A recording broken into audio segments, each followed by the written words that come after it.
Assalamu alaikum, student. As you know that my name is Laiba. If you don't know, so I'm telling you. My name is Laiba, and I'm just going to teach you all bio. मैं आप लोगों को bio पढ़ाने जा रही हूँ. Bio का मतलब होता है life से connected हर चीज़. Biology. Bio means life. Logy means study. अगर आप जिंदगी के बारे में जानदारों के बारे में पढ़ते हैं तो obviously you ought to connect with life. आपको life कि मतलब कि जैसे कैसे कि वो इब्तिदा में आई, कैसे सेल बना, जैसे खुलिया बना, कैसे उसके अंदर न्यूक्लियस पैदा हुआ, कैसे कैसे जनरेशन चलती चलती चलती आ गई. सो नाउ लाइफ यहाँ पे इस दुनिया पे में पॉसिबल किस तरीके से आपके लिए इस दुनिया में लाइफ सिर्फ एक तरीके से पॉसिबल है. यहाँ पे पूरी दुनिया पे 75% वाटर है, पानी. हम पानी से बने, यानी हमारा जो एक सेल है, एक खुलिया का जो बेसिक कंपोनेंट है ना, वो इस टाइम पानी होगा.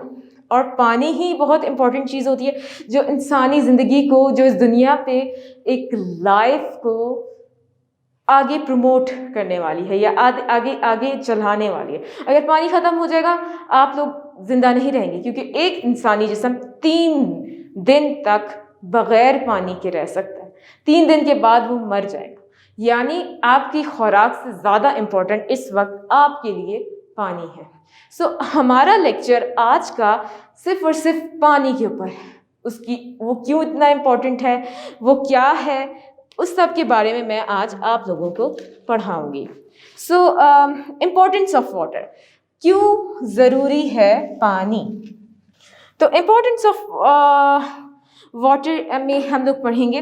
Water is an extraordinary compound. It is the only substance that occur in nature in 3 phases: solid, liquid and vapour, within the normal range of earth's temperature.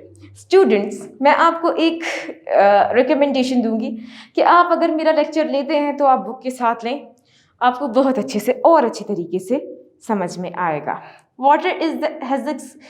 Water is of extreme importance to living organism. It plays an important role in the substance of life as it is an important active constituent of living matter, the protoplasm.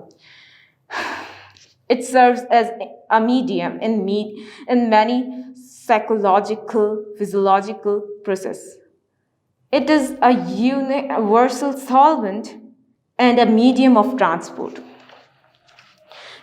इस पूरे paragraph में reading करके मैंने आपको सिर्फ एक बात बताना के लिए बताया है कि हमारे पास वाटर के 3 फेजेस पाए जाते हैं: solid, liquid, gas. Solid, liquid, gas. Solid की फॉर्म है स्नो, बर्फ. बर्फ के फॉर्म में सख्त एक तो सख्त, एक होती है सॉफ्ट फॉर्म यानी लिक्विड फॉर्म, और एक होता है जो नज़र नहीं आ सकता, गैसियस फॉर्म, भाप, जो आप हाथ में नहीं पकड़ सकते. ठीक है. सॉलिड, लिक्विड और गैस के फॉर्म में ये आपको इजीली मिलता है. आप इजीली वाटर को इन 3 स्टेट्स में इस दुनिया पे आराम से देख सकते हैं. बर्फबारी होगी तो वो सॉलिड स्टेट में आपको मिलेगा, बारिश होगी तो वो आपको लिक्विड स्टेट में मिलेगा. और अगर आप भाप बनते हुए देखते हैं, एक समंदर से भाप उड़ रही है, तो वो स्ट्रीमिंग यानी कि स्टीमिंग होगा. स्ट्रीम से स्टीमिंग निकल रही है, सो इट मीन्स कि वो बादल बनने का प्रोसेस है, और वो फॉर्म आपके पास गैसियस फॉर्म होगी. हम लोगों को वाटर की इम्पोर्टेंस के बारे में बताया है. वाटर इम्पोर्टेंट क्यों है? ये एक मीडियम ऑफ ट्रांसपोर्ट है, यानी इसके ज़रिए एक जगह से दूसरी जगह खुराक जाती है. मेरे नेक्स्ट लेक्चर में मैं आपको सब कुछ बताऊंगी कि खुराक कैसे पहुंचाता है. पौधों में, हम सब किस तरीके से वाटर के ऊपर डिपेंडेंट है. हम लोगों का निज़ाम हाज़मा और हमारा खुराक लेने का, बाहर करने का, खारिज करने का तरीका क्या है. ये सब कुछ हम लोग यहाँ पढ़ेंगे. लेकिन इस टाइम हम वाटर के बारे में बात करें कि एक मीडियम ऑफ ट्रांसपोर्ट, ये एक जगह से दूसरी जगह एक चीज़ को ले जा सकता है आराम से। यानी कि इसकी एग्जांपल मीडियम ऑफ ट्रांसपोर्ट की मैं एक चीज़ के तौर पे दूंगी लिविंग ऑर्गेनिज्म के अलावा, कि अगर आप एक कश्ती को देखते हैं, वो पानी पे ही चढ़ रही होती है, यानी पानी की मदद से ही वो एक लहरों की मदद से, पानी की मदद से एक जगह से दूसरी जगह चली जाती है। सो एक मीडियम ऑफ ट्रांसपोर्ट है। हमारा प्रोटोप्लाज्म, प्रोटोप्लाज्म हम लोग, ये सेल है, इसके अंदर न्यूक्लियस है। खुलिया, खुलिया में जो ज़मीन होता है ना, ज़मीन, खुलिया की ज़मीन जिसके ऊपर न्यूक्लियस और ऑर्गेनेलीज मौजूद होते हैं, वो कहलाता है प्रोटोप्लाज्म। तो ये 99% आपको इसमें पानी मिलेगा। सेल को चलाने वाला, सेल को एक जगह से दूसरी जगह करने वाला, सेल को खुराक पहुंचाने का तरीका, सेल के अंदर जो जो कुछ आ रहा है। जैसे हम एक गाड़ी में पानी डालते, पेट्रोल डालते हैं, और पेट्रोल एक गाड़ी को एक जगह से दूसरी जगह लेके जा रहा होता है। इसी तरीके से हम पानी की इस्तेमाल करते हैं, हमें पानी इस्तेमाल होता है, और पानी हमें एक जगह से दूसरी जगह लेके जाता है, यानी एनर्जाइज करता है, हमें ताकत देता है, प्लांट्स को ताकत देता है रहने की, प्लांट्स को सलाहियत देता है ज़िंदगी जीने की। सो पानी इतना ज़्यादा इम्पोर्टेंट है कि इसकी बायो में फर्स्ट चैप्टर में फर्स्ट टॉपिक अलग से डिस्कस किया है कि अगर इस प्लेनेट पे, इस पूरी दुनिया में लाइफ पॉसिबल है तो वो सिर्फ एक चीज़ के ज़रिए पॉसिबल है, वो है पानी। सो स्टूडेंट्स, मेरा सेकंड है water as a component of cell. In living cells water is invariably present in It normally constitute 85 to 90% the protoplasm। वही बात रिपीट हुई है जो मैंने अभी भी 5 मिनट पहले बताई। इसमें ये बताया है कि पानी इम्पॉर्टेंट क्यों है। पानी जो है हमारा सेल, सबसे पहले हम लोग जब अपनी मदर के, मतलब कि अगर हम अपनी मदर के पेट में थे, तो सबसे पहले जो बेबी बनने का सबसे पहला प्रोसेस होता है वो एक सेल होता है। हम एक सेल होते हैं, फिर सेल के डिवाइड होता है, फिर जाके कुछ बनता है। तो इसी तरीके से हम बने ही पानी के होते हैं। यानी प्रोटोप्लाज्म, जिस ज़मीन सेल जिसके ऊपर न्यूक्लियस होता है, या बहुत इंपॉर्टेंट पार्ट ऑफ सेल, जो इसको मैं ज़मीन के नाम से जानती हूँ कि ज़मीन है के ऊपर चीज़ें जैसे पड़ी हुई है ना, ज़मीन के ऊपर चेयर पड़ी है, ज़मीन के ऊपर कोई आपका अलमारियाँ वगैरह पड़ी, इसी तरीके से सेल की जो ज़मीन होती है उसको प्रोटोप्लाज्म कहते हैं, आसान लफ्ज़ों में समझाने के लिए। However, there are a certain structure produced by living organisms such as seeds, spores, cysts, in which the content is maybe low as 10%. The reason for the low percentage of water is water in them is that they produce under the special condition, are meant for the special purpose, is that the reproduction or penetration, they have very low psychological activity which does not require much water। तो इसमें water as a component of cell बताया है।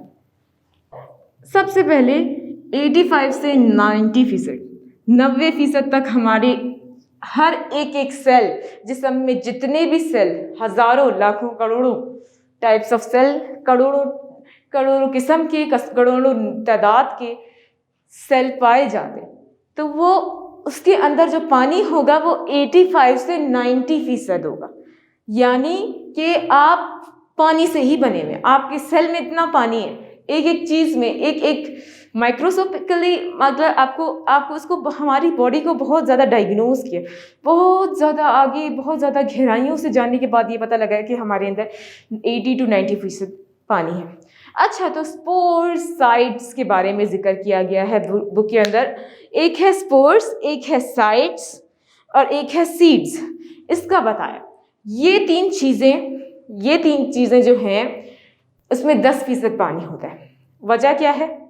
वजह इनकी अपनी एक वजह है, क्योंकि देखें, सीड्स आपको अक्सर ब्राउन मिलते हैं, और अक्सर सीड ऐसे होते हैं जो खुश्क होते हैं, जैसे कि आप पिस्ता वगैरह खा रहे होते हैं तो उसमें पानी नहीं होता, पिस्ता में कोई कभी पानी नहीं, जब इसके जो बीज होता है तो वो भी खुश्क ही पाया जाता है, तो उसमें ज़्यादा पानी नहीं होता, उसमें 10% पानी होता है। वजह ये है कि ये रिप्रोडक्शन, यानी जब इनका रिप्रोडक्शन का प्रोसेस हो रहा होता है तब जाके पानी उनको इतनी ज़रूरत नहीं पड़ती, उनको ज़रूरत ही नहीं है पानी की। तो इसलिए ये वजह है कि इनमें 10% पाया जाता है, वरना प्लांट्स के अंदर पानी बहुत बहुत बहुत ज़्यादा पाया जाता है। क्लास, मेरा पूरा चैप्टर पूरा का पूरा फोकस इस टाइम पानी है, और मैं आप लोगों को सिर्फ और सिर्फ पानी के बारे में बता रही हूँ कि ये बहुत बहुत बहुत ज़्यादा इंपॉर्टेंट होता है। Water as a solvent. Water is an excellent solvent for the substance which are very important for all of the processes in the life. The salt dissolve to a much greater degree in water than in other solvent. The solvent potential of water is due to the dipolar nature of its molecules, which causes it to orient itself around the charged particle dissolved in it. When, for instance, NaCl, the table salt, is dissolved in water, Na and Cl disperse as independent ions.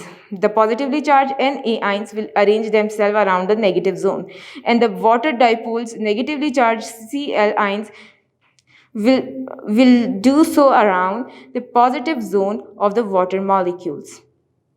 अच्छा, तो इस paragraph में आप लोगों को मैं बहुत बहुत इम्पॉर्टेंट चीज़ बताना चाहूँगी। पहले मैं ये पूरा पैराग्राफ कंप्लीट करती हूँ, फिर बताती हूँ। The element of salt ions keeps them separated, thus promote a high degree of association. Substance when dissolved in water becomes chemically reactive. Water is also essential for transporting the solute, for cooling the plants and animals by evaporation, and for developing the internal pressure, provides support, rigidity to the plant body. Water also is the essential ingredient of manufacture of plant food by photosynthesis. अच्छा, तो class आप लोगों ने photosynthesis का process 6th 7th या 8th class के दरमियान में सोचा ही होगा या पढ़ा होगा या लिखा होगा। तो आप लोगों को उसको मैं दोबारा, अगर आपको समझ में नहीं आया तो मैं आपको आगे भी लेक्चर में दोबारा रिपीट करके बताऊंगी और अभी भी दोबारा रिपीट करूंगी। इससे पहले हम वाटर का जिक्र कर रहे थे। वाटर का जिक्र ये था, वाटर इज सॉल्वेंट। सॉल्वेंट हम कहते हैं हल करने की सलाहियत को, यानी NaCl टेबल सॉल्ट। NaCl आपने नमक को खाया होगा, हम आम से नमक को केमिस्ट्री में आपने पढ़ा होगा कि NaCl कहते हैं नमक को। तो नमक के बारे में इधर ये बताया है कि अगर नमक आपको मिलता है, फॉर एग्जाम्पल आपके पास पानी है और एक तरफ नमक है, या आप C6H12O6 यानी ग्लूकोज का फॉर्मूला भी ले सकते हैं, या कोई भी चीज़ ले सकते हैं, ग्लूकोज भी ले सकते हैं, फॉर्मूला की ज़रूरत नहीं है, सिर्फ नमक भी ले सकते हैं। ये एक बीकर है, इसमें मैंने पानी डाला, इसमें मैंने 1 चम्मच नमक डाला। आप नमक डालेंगे इसके अंदर तो 2 मिनट में, बल्कि 2 मिनट में नहीं, 2 सेकंड में वो हल हो जाएगा।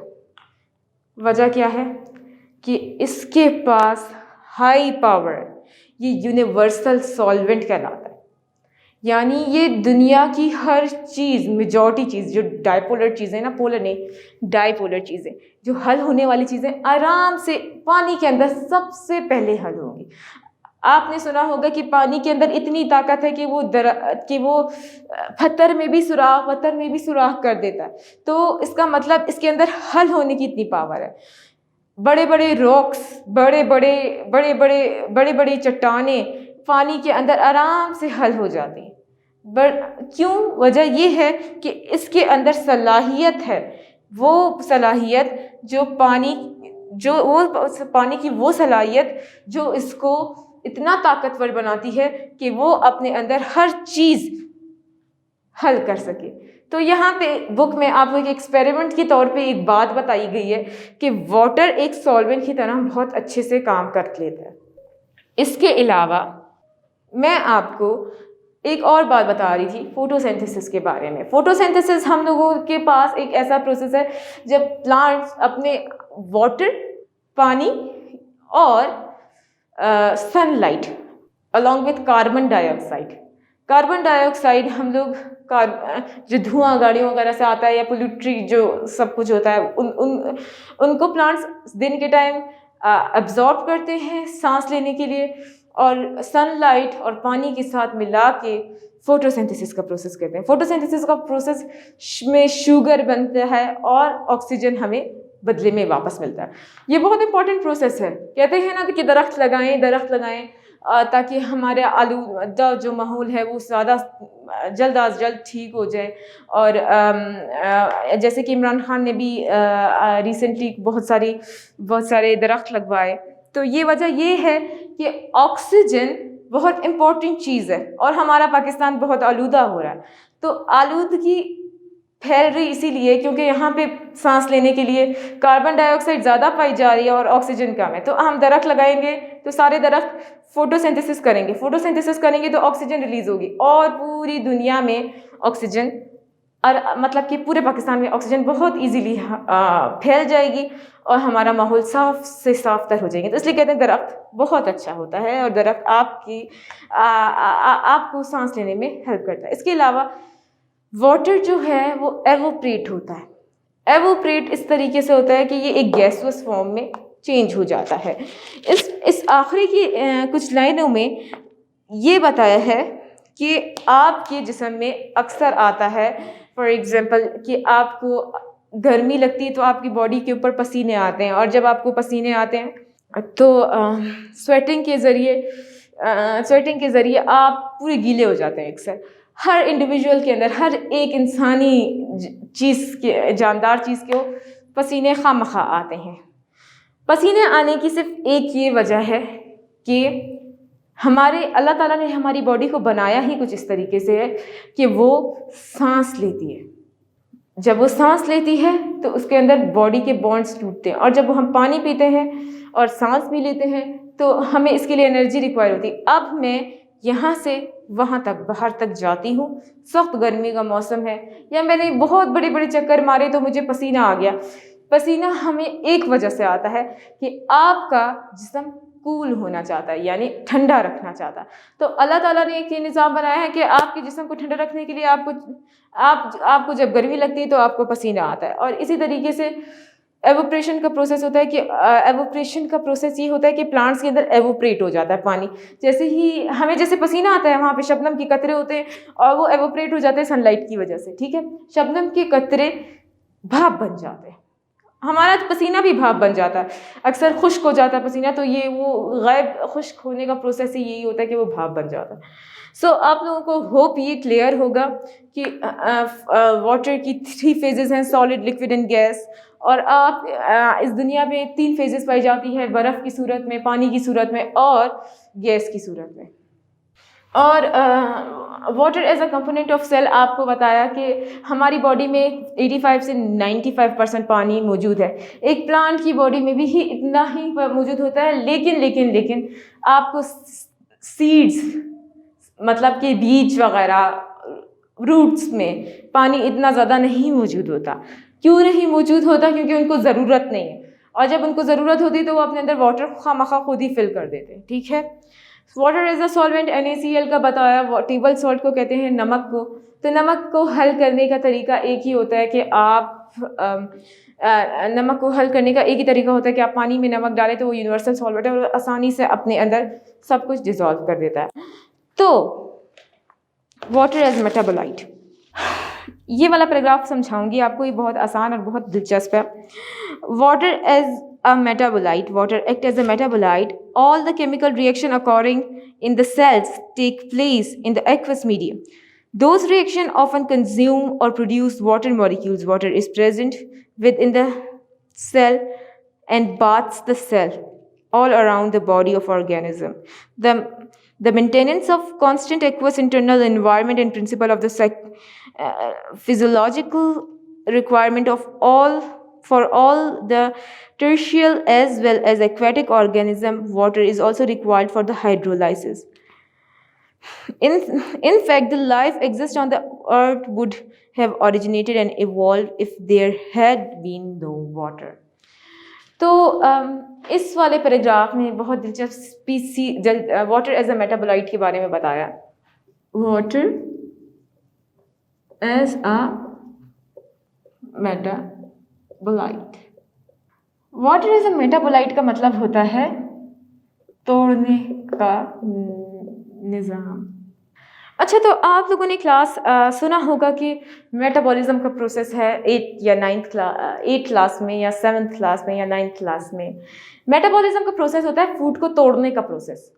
आपका फूड हजम नहीं होगा, खाना आपने खाया, खाना टूटता है, पहले दांतों के ज़रिए टूटता है, फिर जाके आगे डाइजेस्टिव ट्रैक्ट पे जाके जब उस पर डाइजेस्टिव जूस गिरता है, यानी डाइजेस्टिव जूस के साथ जब रिएक्शन होता है तो उसके बाद जाके वो हजम होता है।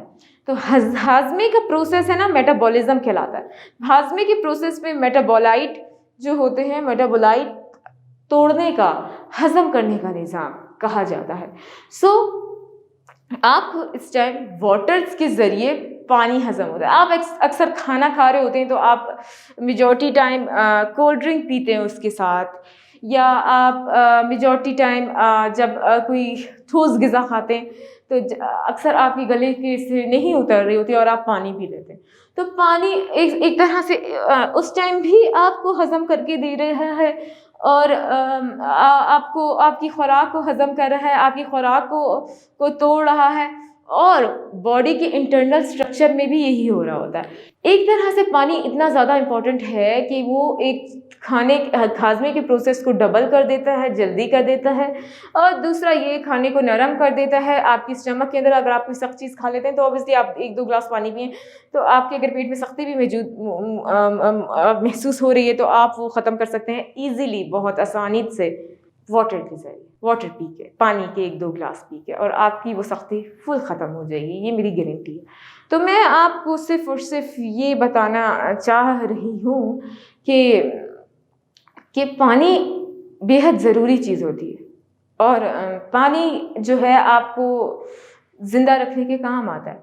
अगर आपकी जिस्म में तोड़ने का प्रोसेस या जिस्म में खाना खुराक तोड़ने का प्रोसेस आ रहा है ना, तो आप समझ जाएं कि आपको उसी टाइम, एट अ टाइम, उसी टाइम पानी पी लेना चाहिए अगर आपको हाजमा ठीक नहीं है।